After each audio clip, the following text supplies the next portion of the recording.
Um. Oh no. What? Uh, What is it? Jerry, look behind What? you. Look behind you. Look who came in. Oh, How you oh doing there, my guy? God. Gary, how you doing? Oh my gosh. It's Kenny Bolin. Oh Hey, if you no. don't, well, hey, if you don't mind, let me pull up a chair here and have a seat. You didn't start the podcast without me, did you? For crying out loud, I told you I'd be there in 5 minutes. I told Clay Conrad here that I'd be there in 5 minutes. This is not Clay Conrad. This is What's Glenn Moore. Glenn Moore? Glenn, is this who has been texting you? Oh. Is it Kenny Bolin? Well, this was the number I was given. I was told to text you and let you know that I'd be on my way and that I would be an invited guest on the show, the first ever guest. Well, hang on here a minute. Here, let me sit down. Good God, Jerry. What this equipment is prehistoric. Hey, hang on. Kenny, pull up 2 chairs. Come on. Styles Bitchley, my driver. Come here, Styles. Do me a favor. Get in there and hook up one of my Bolin Media microphones and get me my Beats by Bolin headphones so I can monitor this thing. We're gonna clean this thing up. I got a reputation. You have your own microphone? You can Well, just of lean course. into Glenn's there. If you can. No, I'm not leaning into Glenn's or Clay or whoever he is. Glenn's going to be leaning into you. You've gotten bigger, Kenny. You have your own gravitational pull. No, Look out. I- Get that, Glenn. Scoot over, Kenny. Jeez. I have not. But hang on here, man. Get my microphone plugged in there. Bolin Media, the blue one. Get the blue one hooked up. And get me my headphone. Give me a second there. Let's get this hooked up. Oh, Goodness. jeez. And I got a reputation to uphold here. You know I'm the podcast king, you know. Yeah, you have a reputation, and you're going to find this out. The older they get, the better they work. That's what your reputation is going to be like from Kenny Bolin. Okay, here it looks like we got 1, 2, 3. How's that sounding? Is that sounding all right? Yeah, you Well, it sound. sounds a little better than when yeah. you were just standing behind Glenn there. All right, here we go. All right. Well, great. Well, Jerry, I just want to let you. Well, unfortunately, so you didn't tell Jerry I was coming? I had no clue you were No, coming. he did not. I Trust didn't. me, No he clue. did not. Well, Scott Bowden contacted me and gave me this number, and Scott Bowden said that the Jerry Lawler wants you to be his first ever guest on his podcast, and he wanted to change the name of it to Dinner with the Kings. And so he only had to add an S. So I said, well, I'd be honored. I'd be honored. First of all, very few people know who Scott Bowden is. Well, I know that. And second of all, Scott Bowden is obviously still the habitual liar that he was years ago when he was managing for us here in Memphis, Tennessee. I have never told Scott Bowden to tell you that I wanted you to be on as my first guest. We were just talking about this a few minutes ago. I'm not having guests on the show. Well, you got one now, so you might as well take advantage of it. I mean, who better than me? Who knows more about you than me? And we've had, come on, Jerry, we've had some issues over the years. I remember when I started at OVW, you started coming up there, and you had a bit of a problem with me referring to myself as the king. And I tried to make it clear to you, Jerry, that I am the king of managers. I'm paying homage to you. I never once claimed to be the king of wrestling. King of manager. But you still seem to get hot about that. And I remember the first time, my first nice crown I ever had, I managed Rob Conway. I'm sorry, I managed Rob Dickin. Who the hell's that? I managed Bull Buchanan. That's who it was. See, I'm getting old. My memory's fading. But I was managing Bull Buchanan, and you were in a tag match with Rob Conway. And I thought we were going to have a nice, friendly match. You and I had been friends since 1974. And at the end, you said, Kenny, you forgot something. And I did. You had my crown in the ring, and I'm thinking, well, look at there. This is nice. He's going to give me my crown back. So you had me walk all the way back from the dressing room to the Louisville Gardens, came in there, and I was trying to be nice and respectful, and then you laid it in the middle of the ring. You said, come and get it, Kenny. Crawl and get your crown. So I said, all right, I'll do it. So I crawled. And what did you do? You took both feet, and you jumped up and down and stomped my $200 crown to death right in the middle of the ring. $200. What is $200 anyway? I mean, where you get a $200 crown? Good grief. Well, that's all. I was just starting, Jerry, for crying out loud. So, well, Kenny, I'm sure you have all of those memories as you did from. Let me explain to everyone exactly who Kenny Bolin is to me. Yeah, who is this guy? I don't know who this guy is. Well, he's at least I met him. How old do you think you were when I met you? 14, 15 years old? We met in the back alley of the Louisville Gardens. I believe it was in March the 9th of 1974. See, that's why my mom was always right, and I never went bowling because she said nothing good will ever happen in an alley. And so that's why I stayed away from bowling. And that's where I met you in the back alley of, you need to explain that, because the back alley of Louisville Gardens is where the wrestlers had to park their cars and then went into the back door. Well, exactly. And back when I first. So that sounds bad right off the bat that you would be hanging out in the back alley. Now that I mention it, kind of does. But no, just to explain everything, I used to ride down to the Gardens. I'd moved to Main Street. My parents had gotten a divorce, and I lived on Main Street in LaGrange, Kentucky. Because of you, I'm sure. I don't think so. And my mother had met a lady named Lola Johnston. I don't know if you remember that name from the past, but Lola Johnston said, well, how would you like to go down to the Louisville Gardens and meet your hero, Jerry the King Lawler? And I was elated, because normally I'd go roller skating on Tuesday night. So we abandoned that. I'll go to the Louisville Gardens. So we roller skating. I was a great roller skater, for crying. Jerry, I haven't always been this big. When I met you, I weighed 300 pounds ago. I weighed about 155 back then, I guess. So yeah, I was quite the skater. And so I was in the alley, and here come you and Jim White and Sam Bass. And I said, hey, King. Well, I didn't say King because you didn't have that name yet. I said, hey, Jerry. And you kind of smirked at me. And I spoke to Jim White, and he just kind of glazed at me a little bit. And Sam Bass actually spoke a word to me or two, and he was nice. But I want you to know that I stood in that back alley waiting to become, I guess, a year before you ever really actually spoke to me. And I think Jimmy Hart convinced you that I was the only fan you had. He noticed that out of 5,000 people in the Louisville Gardens every Tuesday night, that there was one guy sitting in the front row of the cheap seats, because that's the only thing I could afford back then, that this fool, is what Hart said, cheers for you. And he called me down during intermission one night, because Jimmy was not managing you yet. And he said, how would you like to meet Jerry Lawler? I said, well, my God, absolutely. So he arranged for a meeting for us in the back, back where Miss Jarrett did not like for fans to be. And I think he even got in a little trouble for that, for bringing me back there. But that was when I met you, and I got my first ever autograph of you. Well, before you got here, Kenny, I was talking about the fact that I got to go pick up Adam West one morning to have him on our Memphis wrestling show, and I was how starstruck I was. So I bet you felt the same meeting me as I did meeting Adam West. I'll grant you that. I had three heroes in my life in sports, and number one was Pete Rose, and I got to meet him on the Paul Horning Sports Showcase, and he was very nice to me. I loved Dan Marino when he played for the Dolphins. I never did get to meet him. And then you were my top three, and I'll go ahead and put you over right now. You were number one. And eventually, Jerry, at Oldham County High School, where I became, in middle school, the king of kickball. And that's where you and I... What? Will you let me tell the story and quit cackling? And I think I did. You became the king of kickball. Well, and this is how it all happened. And I know that over time, because, let's face it now, Jerry, when I met you, I was 14. I'm now 57. I was born in 1960. Wow. And you now you're no longer the 24-year-old young man that I met in the back who was setting the wrestling world on fire.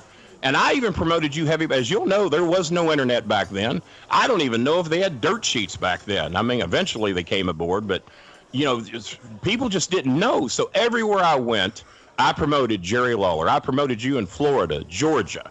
Didn't need to promote you in Tennessee. You had that covered.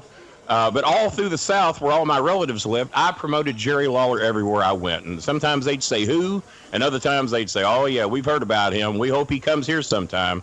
And so even back then I was promoting you. And one of the reasons I'm here today, you remember how I saved the restaurant where I said, look at this crowd in here today. Do you believe this? This time of day, this many people in here?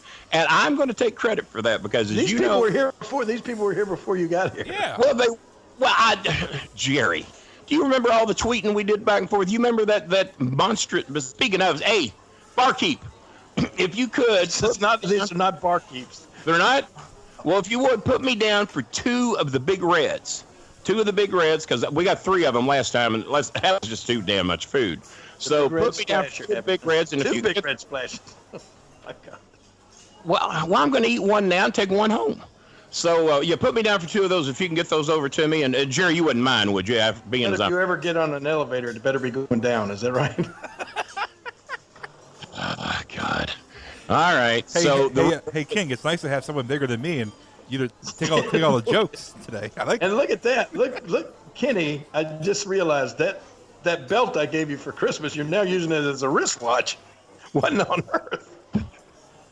Guys, I came 7.5 hours through heavy traffic with Styles Bitchley, my driver, who's not the most entertaining thing in the world. You should have rolled. You would have came faster. I didn't come here for all the fat jokes and insults. I have a mirror. I realize how big I am. Instead of you all congratulating me and patting me on the back for losing 130 pounds, you're all trying to ridicule me and I'll pull up 2 chairs. I'll roll to Memphis. Come on, guys. Cut me a little slack. Because you've really lost 130 pounds. Well, over the last 11 months, yeah. I mean, well... You can still take a shower without getting your feet wet, can't you? All right, let's get this back on a nicer tone. Okay. I'm here to help you. I saved your restaurant because when I was down there in Memphis to receive my plaque for the Memphis Hall of Fame, thanks to Randy Hales, and he told me that you encouraged him to reach out to me and have me come down. And even though I didn't work in Memphis, I battled and feuded with just about every top star from there at one time. I saw you were here, but I didn't realize you received a plaque. Yeah, well, they told me it was your idea. Yeah, but you're a shy and bashful man sometimes, and I if you don't want people to know you did it, I understand. You won't even take credit for the crown you sent me when you found out that I needed money for medications, and I sold the crown in my briefcase. And all of a sudden, a couple of weeks later, that beautiful crown that I know you've had for years shows up at my doorstep with nothing but Memphis, Tennessee is the address on it. Not even his exact address. It just said Memphis, Tennessee. Not even my exact address, because it didn't come from my exact address. You think I sent you a crown? Jerry. Are you telling people that I sent you a crown? I've told everybody you sent it to me because I knew you wouldn't. You're a proud man. You didn't want everybody to know that you were kind of passing the torch and just saying to me, hey, come on, you shouldn't have to sell your crown. I destroyed a couple of yours, so maybe I owe you a little something. I figured that was what your process of thinking was. Well, and I was very proud to have it. I got it sitting right here by me right now. I see that, but that certainly did not come from me. Jerry, all right, you can keep denying it if you want. So tell me again, why have you come down here? Now I'm looking at this. I'm considering you're crashing our podcast rather than being a guest. No, I'm an invited guest. I'm the first ever. Scott Bowden invited me, and he said, "Clay." Scott Bowden has nothing to do with our podcast. Absolutely nothing. He said that he was the booker and producer of this show. No, I am the producer and booker of the show. Your name was Clay Conrad, so something's a little screwy there already. Clay Conrad was the announcer. How'd you get this name number? Of the announcer? How'd you get my number? That's on Channel 5 when we first switched over. It's the number Scott Bowden gave me. How else would I have your number? So I didn't think I needed to explain myself, and I figured Clay Conrad would know who I am, so I wasn't concerned about that. Glenn is his name. Saying that. I think that's an alias. I really do. And your microphone, is that really, your microphone is, I don't know what's wrong with that microphone you plugged in here. There's nothing wrong with this microphone. I'm monitoring it through my Beats by Bolin headphones. I sound marvelous. Beats by Bolin headphones. Beats by Bolin. Well, that Beats by Dre crap was way too expensive, and let's face it, they weren't holding up that well. A lot of people tell everybody that now you call yourself sometimes the king of managers, but your other nickname or your other moniker is Kenny Star Maker Bolin. How did that? I personally know, but for some of our podcast listeners who are wondering who the heck is this guy that's on there on this Crash Lawler's podcast, tell them about how the Star Maker name came about. First of all, Jerry, I really don't think there's one person out there in this day and age that's wondering who I am. I think everybody knows who. Clay Conrad is. And I'm still not convinced who the hell you are. So what happened was, as you know, I got on quite a roll there at OVW. You was up there for a part of it. Is he your paid sidekick comedian? Can you get Clay to shut up for about 5 minutes so I can get my stuff in for crying out loud? Just don't throw him softballs like you got on quite a roll, because I've always said, lay down and roll, Jelly Belly, you'll make better time. I just figured you two would have enough class with me coming all the way down here that you treat. Okay, sorry, Kenny. You can Apparently, continue. Go ahead. thank you, Glenn Clay, whatever the hell your name is. So what happened is that I got on and we're going to say it again without the interruption, quite a role producing stars for the WWE. It was explained to me that was going to be my job. Kenny, you're never going to go to the WWE. I hope. Who made that decision? Jimmy and Danny Davis made Everybody? that decision. They said, what you're going to do is you're going to stay here and you're going to produce all the stars, and you will be the continuing force. And I came up with the name Bolin Services. They wanted to call it Bolin Management and me have a BM on my briefcase. And I said, that's ridiculous. And actually, my brother, Biscuits and Gravy Razor, half brother, came up with the idea that it needed to be a BS. And so the fans would chant, you know the word, and bullshit. And Listen, this is my podcast. yeah, I can't talk like that. No, not at all. Never heard. Now I know. And one of the other things that you haven't told everybody is, as a kid growing up in Louisville, Kentucky, you were best friends with Jim Cornette. I was getting to that. And what are you going to get into that? Look, we don't have this is not a 24-hour long podcast. Yeah, I mean, but, come on. But now Jim Cornette is famous for he's got a great podcast as well. But I think Jim uses a little bit of salty language there that we don't do that here on this podcast. Well, I figured if anybody did, you did. Well, man, just throwing me a bit of a curveball here. No, Jimmy and I, we just say whatever we want, however we feel, whatever words come out of our mouth, so be it. We're not edited. We're not bleeped. And You're no. be bleeped here if you say that word again. Yeah, we're professional here. All right, I'll try and hold back.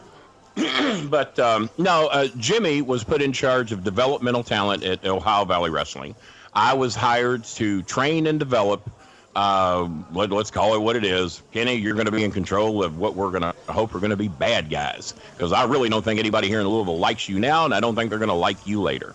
I said, well, all right, I'll accept that because I emulated you. You were the most hated man in Louisville, Kentucky for years and years and years. And then for whatever reason, you decided to cater to the fans. I was against that the whole time. But so my first big star I sent up was Bull Buchanan. You remember Bull. And then I sent up, I believe it was Mark Henry, the world's strongest man. And you and I together kind of helped make him famous. You brought him on television in WWE. I had this first match with him on TV on Raw.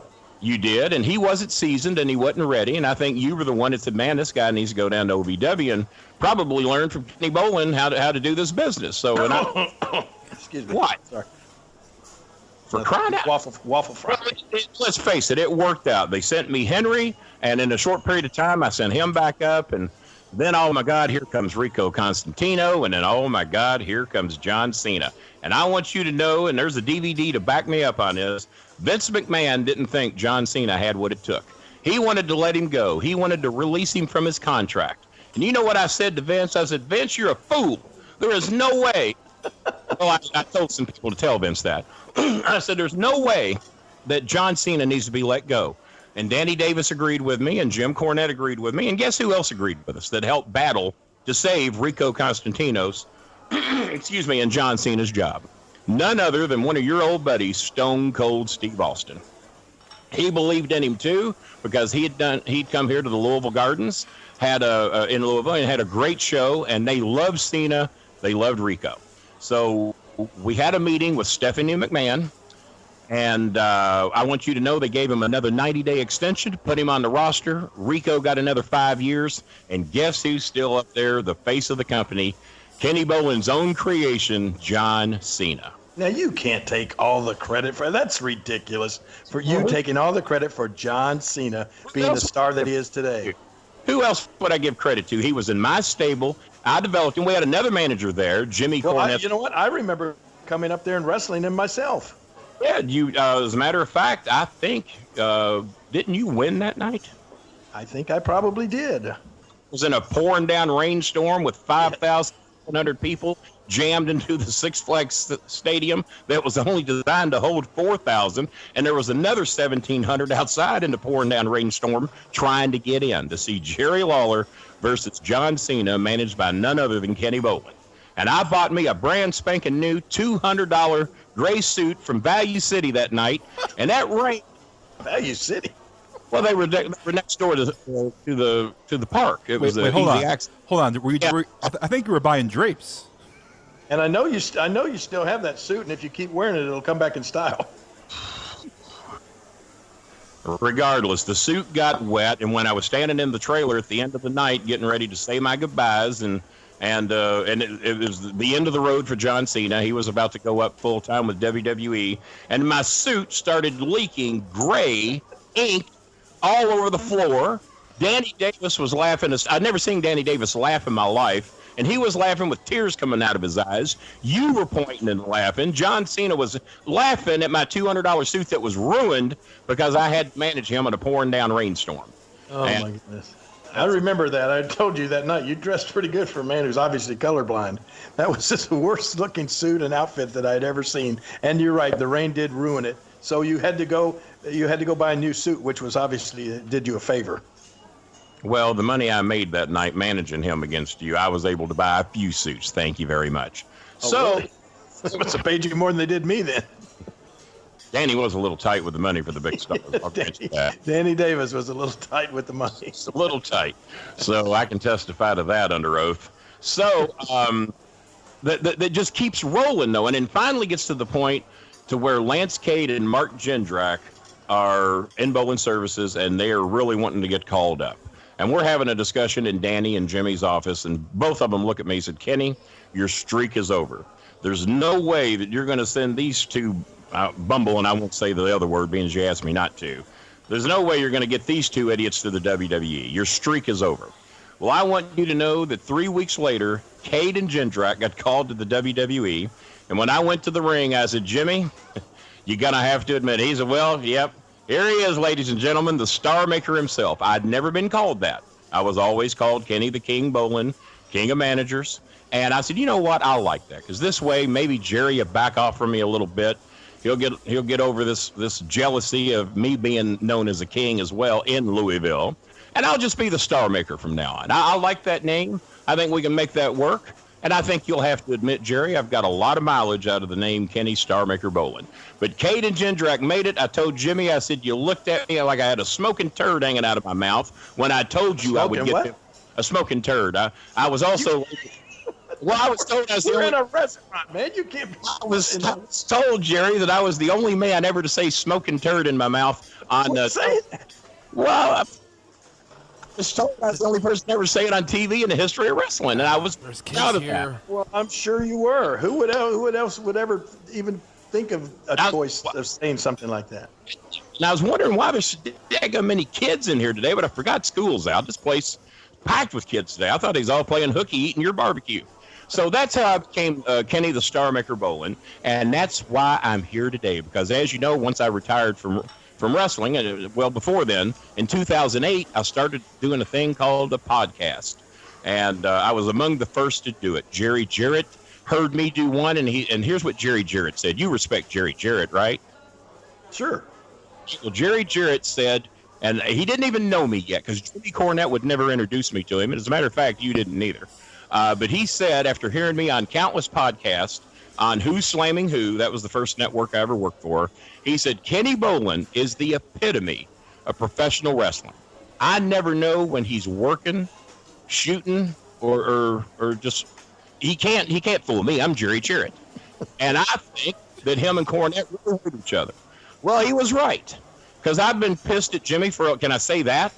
I've been pissed at Jimmy for a long time. But go ahead. Jimmy hid me from you, or tried, when you took over Memphis. He hid me from Jerry Jarrett.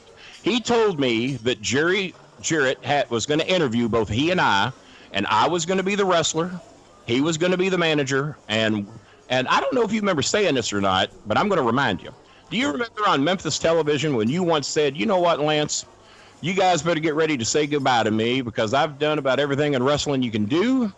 And when I hit 35, you're not going to see Jerry Lawler anymore because I'm not going to be one of these guys that hangs around well past his prime.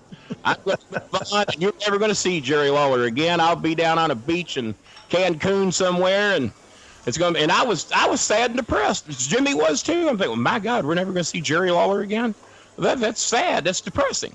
But I said, well, maybe this is my time to enter. Then I can step in, and I'll be the king.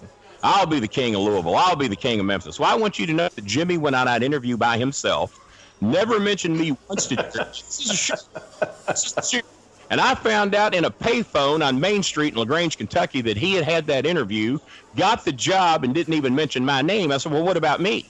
You said that you was going to get us both in, that you lay the groundwork. You're the photographer. You had all the access to Jerry Lawler, Bill Dundee, Jerry Jarrett. Where's my job? Oh, well, Kenny, I'm just going to lay the groundwork. I'm going to get in there and lay the groundwork, let everybody know who's running things around there. And I bet you within 6 months to a year, it's going to be me and you, and we are going to take over the wrestling world. Well, I was all right with that. If he wants to get in there and do the dirty work for a year, I'll come in and clean up after that. Because I was a lot better than Timmy. I was a better manager than him. I was certainly a better wrestler than him. I was 212-0 at Oldham County High. Did you know that? You probably didn't know that. You know what my name was there? Takedown Bolin's what they called me. Takedown Bolin. Kenny, the story is dragging on. Could you make like your head and come to a point? All right. Well, where are you going with this? The point is that I saved your restaurant. I've started promoting it. I put all that great food out there, and I resurrected Jerry Lawler's Barbecue. You can't keep people out of there now. I'm going to do the same with your podcast. And so but you blame Jim Cornette for you not ever making it into the WWE. So, and you and he were neighbors in Louisville, and I guess whoever loved thy neighbor never had one like Jim Cornette, because you don't love him anymore, right? Well, no. We still realize that for business purposes, we got to deal with each other, because now that you've left, we're the two big deals in Louisville, Kentucky. So for that purpose, we have to deal with each other. But you know what's great about technology today is that while the three of us are sitting here at the table, I get a text message from that says, give me some kind of signal when you want to wrap this guy up. That text. Who do you think that came from? Like Conrad? Yeah, like Conrad. Oh, crying out loud. No, man, because I still, Jerry, just let me help you with your podcast. Let me upgrade your microphones. Let me get you the good headphones. Have me like Jimmy Cornette has done. Jimmy Cornette's top-rated shows have been when I've been on the show. The only person ever to beat me was Stone Cold. Well, I understand your Undertaker episode did very well, and that was one of the top-rated shows in podcast history. Well, I don't mind. We didn't have the Undertaker on the show. Yeah, it was the topic of the show. Well, I'm better than that. You can have me on. I'll come down here once every 6 to 8 weeks if you want me to. If the ratings are dropping, call Mr. Bolin. I'll be there. I'll have you back, Jerry. I'll have the microphones for you. I'll have the head at a fee, of course. But I'll take care of you on that. And speaking of podcasts, I'm getting Clay, ready. Listen, he's true. I mean, what he's saying is true. And Kenny is the kind of guy that, I mean, he just sort of, you kind of creep into your heart and you kind of creep into your mind. And in fact, you probably never find a bigger creep anywhere than Kenny Bolin. So if you ever book him on this show again, Glenn, you're going to have to be looking for maybe a job with Kenny Bolin. I didn't book this guy. I didn't book this guy. You had to book him. I got his number somehow, and Scott Bowden is the link. So apparently Bowden's in pretty tight with Clay over here, and you didn't know it. But Jerry, hold on. Jerry, do you realize, Jerry, that just your little spiel you did right there, he wolfed down one of these big red splashes? Do you know he ate one and that quickly? How do you eat and talk at the same time? It's amazing. It's a talent. But no, I understand y'all on a time limit here. Maybe you don't have the facilities and things that me and Jimmy Cornette have. But before I go, I'm getting ready to start. I'm going to premiere the new Bowling Alley on a brand new network. I got my notes here. Let me take a look here. Yeah, Arcadian Vanguard. That's going to be our new network. And you should know that network real well because it features Brian Last in the super... what's he call it? Wait a minute. Now I realize what he's doing here. Do you realize what he's doing here, Glenn? He's just come here to try to plug his own crap. That's all he's trying to do. Look, this is not a venue for you to plug your what is it? You got a new podcast and a new podcast company that you're trying to plug? And Kenny, we have paying sponsors that pay us money to come on and plug their product. You're getting free advertising here. Well, no, it's not going to get free because we're not going to do it. You're going to have to leave, Kenny. We don't want you on here plugging your whatever that is you're plugging. Promote bowlinpod.com where you can hear my show, where you can hear Austin Idol live. He's your old buddy. You're not going to crap on Austin Idol, are you? I'm not Brian Lance. I'm just. This is not what this is all about. This is not what this is designed to be. I mean, you're at the 605 Super Podcast. You won't let me promote him either. Oh my gosh! Listen to this guy. What are we doing here, Glenn?